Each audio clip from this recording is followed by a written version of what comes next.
আকাশবাণী কলকাতা স্থানীয় সংবাদ পড়ছি সুদীপ পরশু। প্রথমে বিশেষ বিশেষ খবর।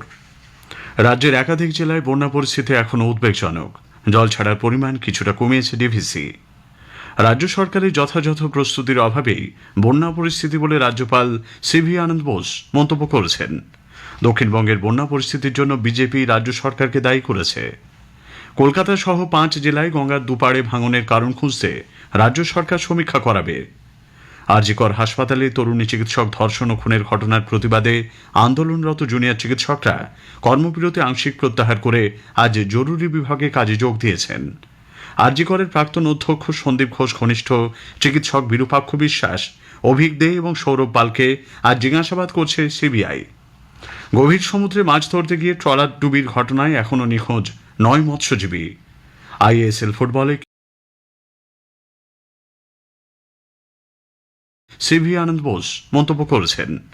দক্ষিণবঙ্গের বন্যা পরিস্থিতির জন্য বিজেপি রাজ্য সরকারকে দায়ী করেছে। কলকাতা সহ 5 জেলায় গঙ্গার দুপাড়ে ভাঙনের কারণ খুঁজতে রাজ্য সরকার সমীক্ষা করাবে। আরজিকর হাসপাতালে তরুণী চিকিৎসক ধর্ষণ ও খুনের ঘটনার প্রতিবাদে আন্দোলনরত জুনিয়র চিকিৎসকরা কর্মবিরতি আংশিক প্রত্যাহার করে আজ জরুরি বিভাগে কাজে যোগ দিয়েছেন। আরজিকরের প্রাক্তন অধ্যক্ষ সন্দীপ ঘোষ ঘনিষ্ঠ চিকিৎসক বিরূপাক্ষ বিশ্বাস, অভিক দে এবং সৌরভ পালকে আজ জিজ্ঞাসাবাদ করছে সিবিআই। গভীর সমুদ্রে মাছ ধরতে গিয়ে ট্রলার ডুবির ঘটনায় এখনও নিখোঁজ 9 মৎস্যজীবী। আইএসএল ফুটবলে সিভি আনন্দ বোস মন্তব্য করেছেন। দক্ষিণবঙ্গের বন্যা পরিস্থিতির জন্য বিজেপি রাজ্য সরকারকে দায়ী করেছে। কলকাতা সহ 5 জেলায় গঙ্গার দুপাড়ে ভাঙনের কারণ খুঁজতে রাজ্য সরকার সমীক্ষা করাবে। আরজিকর হাসপাতালে তরুণী চিকিৎসক ধর্ষণ ও খুনের ঘটনার প্রতিবাদে আন্দোলনরত জুনিয়র চিকিৎসকরা কর্মবিরতি আংশিক প্রত্যাহার করে আজ জরুরি বিভাগে কাজে যোগ দিয়েছেন। আরজিকরের প্রাক্তন অধ্যক্ষ সন্দীপ ঘোষ ঘনিষ্ঠ চিকিৎসক বিরূপাক্ষ বিশ্বাস, অভিক দে এবং সৌরভ পালকে আজ জিজ্ঞাসাবাদ করছে সিবিআই। গভীর সমুদ্রে মাছ ধরতে গিয়ে ট্রলার ডুবির ঘটনায় এখনও নিখোঁজ 9 মৎস্যজীবী। আইএসএল ফুটবলে বন্যা পরিস্থিতির এখনও তেমন উন্নতি হয়নি। প্লাবিত জেলার বলাগড়, পরশুরা ব্লকের বিস্তীর্ণ এলাকায় বন্যার জলে ভেঙেছে ঘরবাড়ি, পানীয় জলের সমস্যা তুঙ্গে। 2 মেদিনীপুরের বন্যা পরিস্থিতিও জটিল আকার নেওয়ায় জাতীয় বিপর্যয় মোকাবিলা বাহিনীকে কাজে লাগানো হচ্ছে। এদিকে ঘাটাল ব্লকের অজবনগর 1 ও 2, দেওয়ানচক 1 নম্বর গ্রাম পঞ্চায়েতের কয়েকটি গ্রামে আজ যান ঘাটাল মাস্টার প্ল্যান রূপায়ণ সংগ্রাম কমিটির প্রতিনিধিরা। ত্রাণ সামগ্রীও বন্টন করেন তাঁরা। বাঁকুড়ার মুকুটমণিপুরে কংসাবতী জলাধার থেকে জল ছাড়ায় একাধিক গুরুত্বপূর্ণ সেতু জলের তলায়। দুর্গাপুর ব্যারাজ থেকে ছাড়া জলে বড়জোড়া ও সোনামুখী ব্লকে মানাচর এলাকায় বন্যা পরিস্থিতি তৈরি হয়েছে। আমাদের জেলা সংবাদদাতা জানাচ্ছেন, নিম্নচাপজনিত কারণে লাগাতার বৃষ্টিতে বন্যা পরিস্থিতি তৈরি হয়েছিল বাঁকুড়ায়। তবে জেলার সবকটি নদীতে জলস্তর নেমে যাওয়ায় ধীরে ধীরে স্বাভাবিক হচ্ছে জেলা। মুকুটমণিপুরের কংসাবতী জলাধার থেকে জল ছাড়ার ফলে একাধিক গুরুত্বপূর্ণ সেতু ডুবে যাওয়া ছাড়া বড় ধরনের কোনো ক্ষয়ক্ষতির খবর নেই। তবে অন্যদিকে ডিভিসির তরফে দুর্গাপুর ব্যারেজ থেকে জল ছাড়ায় মেজিয়া, বড়জোড়া, ইন্দাস, পাত্রসায়, সোনামুখী ব্লকের দামোদর তীরবর্তী অঞ্চলে বন্যা পরিস্থিতি তৈরি হয়। বিশেষত ক্ষতির মুখে পড়ে মানাচরগুলি।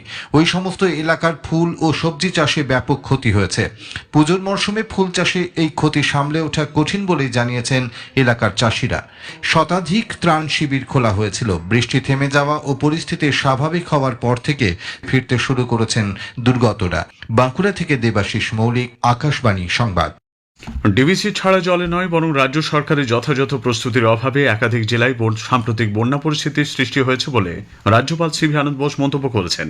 পাশাপাশি কংসাবতী নদী বাঁধ থেকে জল ছাড়ার ফলেও রাজ্যে বন্যা পরিস্থিতি তৈরি হয়েছে বলে দাবি করে রাজ্যপাল রাজ্য সরকারকে চিঠি পাঠিয়েছেন। চিঠিতে রাজ্যপাল লেখেন, বাঁকুড়া, বীরভূম, পশ্চিম মেদিনীপুর কোনোভাবেই ডিভিসির আওতাভুক্ত নয়। কংসাবতী, শিলাবতী এবং দ্বারকেশ্বর নদ এলাকায় প্রচুর বৃষ্টিপাত এবং কংসাবতী নদীর ওপর মুকুটমণিপুর বাঁধ থেকে জল ছাড়ার ফলে এইসব এলাকা প্লাবিত হয়েছে। এর আগে বন্যা পরিস্থিতি এবং তার প্রেক্ষিতে রাজ্য সরকারের প্রস্তুতি নিয়েও মুখ্যমন্ত্রীকে চিঠি লিখেছিলেন তিনি। বিজেপি দক্ষিণবঙ্গের বন্যা পরিস্থিতির জন্য রাজ্য সরকারকে দায়ী করেছে। বিরোধী দলনেতা শুভেন্দু অধিকারী আজ বন্যা কবলিত পাঁশকুড়া এবং হুগলির বিভিন্ন এলাকা পরিদর্শন করে ত্রাণ বিতরণ করেছেন। শুভেন্দুবাবু বলেন, 2022 সাল থেকে নদী বাঁধগুলির রক্ষণাবেক্ষণ হয়নি, ফলে তা সহজেই ভেঙে পড়েছে। বিশ্বব্যাংক মেরামতের জন্য টাকা দিলেও রাজ্য সরকার সেই কাজ করেনি কেন, সে প্রশ্ন তুলেছেন তিনি। কংসাবতী জলাধার থেকে জল ছাড়ার বিষয়েও রাজ্য সরকারকে কটাক্ষ করেন শুভেন্দুবাবু। তিনি বলেন, ডিভিসির জল ছাড়ার দিকটিও রেগুলেটরি কমিটি দেখে, তাতে রাজ্য সরকারেরও প্রতিনিধি রয়েছে। ভারত সেবাশ্রম, রামকৃষ্ণ মিশনের মতো স্বেচ্ছাসেবী সংগঠনগুলিকে দুর্গতদের পাশে দাঁড়ানোর আর্জি জানিয়েছেন তিনি। ডিভিসি একতরফাভাবে কখনোই জল ছাড়তে পারে না বলে বরিষ্ঠ কংগ্রেস নেতা অধীর রঞ্জন চৌধুরী মন্তব্য করেছেন।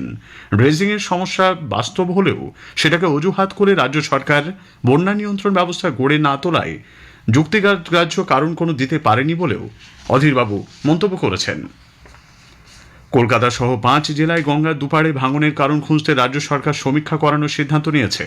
কলকাতা, 2 চব্বিশ পরগনা, হাওড়া, হুগলি জেলার গঙ্গা তীরবর্তী মোট 114 কিলোমিটার অঞ্চল জুড়ে এই সমীক্ষা করা হবে।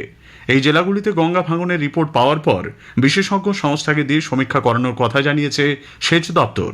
হুগলির ত্রিবেণী থেকে পূর্ব মেদিনীপুরের গেঁওখালি পর্যন্ত এলাকা জুড়ে বিশদে সমীক্ষা হবে।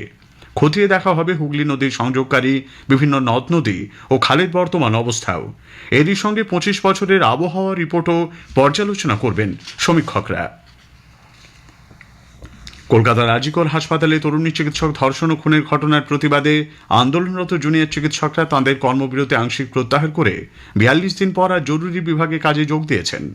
রাজ্য সরকার তাদের দাবি মেনে সমস্ত সরকারি হাসপাতাল ও মেডিকেল কলেজে নিরাপত্তা ও সুরক্ষা সুনিশ্চিত করার জন্য 10 দফা নির্দেশিকা জারি করেছে। গত বৃহস্পতিবার স্বাস্থ্য ভবনের সামনে থেকে অবস্থান বিক্ষোভ তুলে নেওয়ার কথা ঘোষণা করেছিলেন জুনিয়র ডাক্তাররা। বাঁকুড়া সম্মিলনী মেডিকেল কলেজে জুনিয়র চিকিৎসকেরা বন্যা কবলিত এলাকায় পরিষেবা দিতে পৌঁছে গেছেন। পূর্ব মেদিনীপুরের পাঁশকুড়ার বিস্তীর্ণ এলাকায় চাল, ডাল, আলু, বিস্কুটের মতো ত্রাণ সামগ্রী তারা বন্যার্তদের কাছে পৌঁছে দিচ্ছেন। পাশাপাশি খোলা হয়েছে অভয়া স্বাস্থ্য ক্লিনিক। পশ্চিম মেদিনীপুরের ট্যাবাগেরিয়া সহ পার্শ্ববর্তী 5-6টি গ্রাম বন্যার জলে প্লাবিত। সেখানে ওয়েস্ট বেঙ্গল জুনিয়র ডক্টরস ফ্রন্টের তরফ থেকে অভয়া ত্রাণ শিবির খোলা হয়েছে। নদিয়ার কল্যাণী জেএনএম হাসপাতালে জুনিয়র ডাক্তাররাও আজ কাজে ফিরেছেন। কোচবিহারের মহারাজা জিতেন্দ্র নারায়ণ মেডিকেল কলেজ ও হাসপাতালে জুনিয়র চিকিৎসকরা আজ কাজে যোগ দেননি। আগামী সোমবার থেকে তাঁরা আংশিকভাবে কাজ শুরু করবেন বলে জানিয়েছেন। জুনিয়র ডাক্তাররা আজ কাজে যোগ দেওয়ার সন্তোষ ব্যক্ত করেছেন পুর নগরোন্নয়ন মন্ত্রী ফিরহাদ হাকিম। মানুষ পরিষেবা পাবে, মানুষের যে দুর্দশা সেটা নিবারণ হবে এবং সত্যিকারের সরকারি হাসপাতালগুলো হচ্ছে গরিব মানুষের চিকিৎসা। মুখ্যমন্ত্রী সরকারি হাসপাতালগুলোর ইনফ্রাস্ট্রাকচার এমন করে দিয়েছেন যেখানে প্রচুর গরিব মানুষ শুধু না, অন্যান্য প্রদেশ থেকেও লোকেরা আসছে। সুতরাং যারা বিত্তমান তাদের কোনো অসুবিধা নেই, তারা যে কোনো প্রাইভেট হাসপাতালে গিয়ে চিকিৎসা করান, কিন্তু গরিব মানুষরা বঞ্চিত হচ্ছিলেন। আজ থেকে আমি আশাবাদী যে আবার নর্মাল ভাবে তাদের পরিষেবা পাবে। এদিকে শারদোৎসবের দিনগুলিতে কলকাতা পুরসভার আওতায় থাকা পুর স্বাস্থ্য কেন্দ্রগুলি খোলা থাকবে বলে মেয়র ফিরহাদ হাকিম জানান। আজিকরের ঘটনার প্রতিবাদ কর্মসূচি ও মিছিলে অংশ নেওয়া 2 ছাত্রীকে তাঁর ক্লাস থেকে বের করে দেওয়ার অভিযোগ উঠেছে তৃণমূল নেতা, রাজ্যের প্রাক্তন মন্ত্রী তথা বাঁকুড়া শারদামণি মহাবিদ্যালয়ের বিভাগীয় প্রধান অধ্যাপক শ্যামল সাঁতরার বিরুদ্ধে। এই ঘটনার প্রতিবাদে আজ সকাল থেকে কলেজের গেটের বাইরে অবস্থান কর্মসূচি শুরু করেন ছাত্রীদের একাংশ। কলেজের ভারপ্রাপ্ত অধ্যক্ষ দেবব্রত মুখোপাধ্যায় সমস্যা মিটিয়ে আজ থেকেই ওই ছাত্রীদের ক্লাসে ফেরানোর ব্যবস্থা করবেন বলে জানান।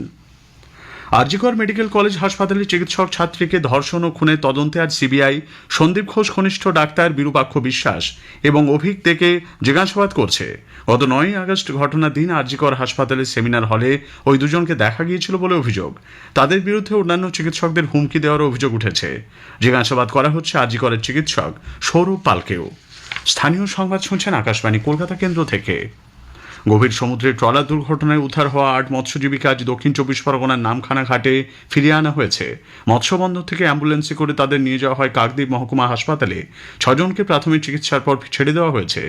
এভিবি বাবা গোবিন্দ নামের ওই ট্রলারটি গভীর রাতে সমুদ্রে টর্নেডোর কবলে পড়ে উল্টে যায়। এখনও নিখোঁজ রয়েছেন 9 মৎস্যজীবী। ঝাড়গ্রামের প্রাক্তন সাংসদ কুনার হেমব্রম প্রয়াত। এসএসকেএম হাসপাতালে আজ তিনি শেষ নিঃশ্বাস ত্যাগ করেন। বয়স হয়েছিল 62 বছর। তৃতীয় এনডিএ সরকার ক্ষমতায় আসার 100 দিন পূর্ণ হয়েছে।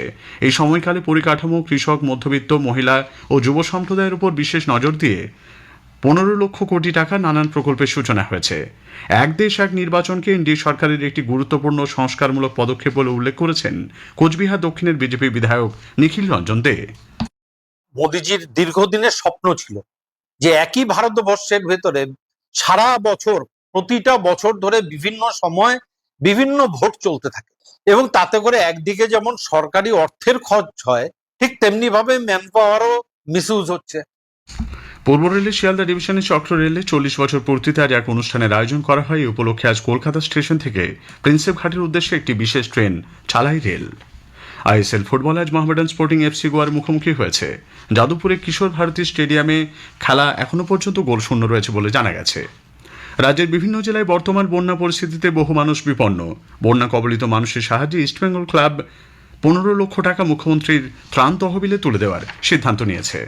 শেষ করার আগে খবরের বিশেষ কিছু অংশ আরও একবার। রাজ্যের একাধিক জেলায় বন্যা পরিস্থিতি উদ্বেগজনক। জল ছাড়ার পরিমাণ কিছুটা কমিয়েছে ডিভিসি। দক্ষিণবঙ্গের বন্যা পরিস্থিতির জন্য বিজেপি রাজ্য সরকারকে দায়ী করেছে। স্থানীয় সংবাদ শেষ হলো।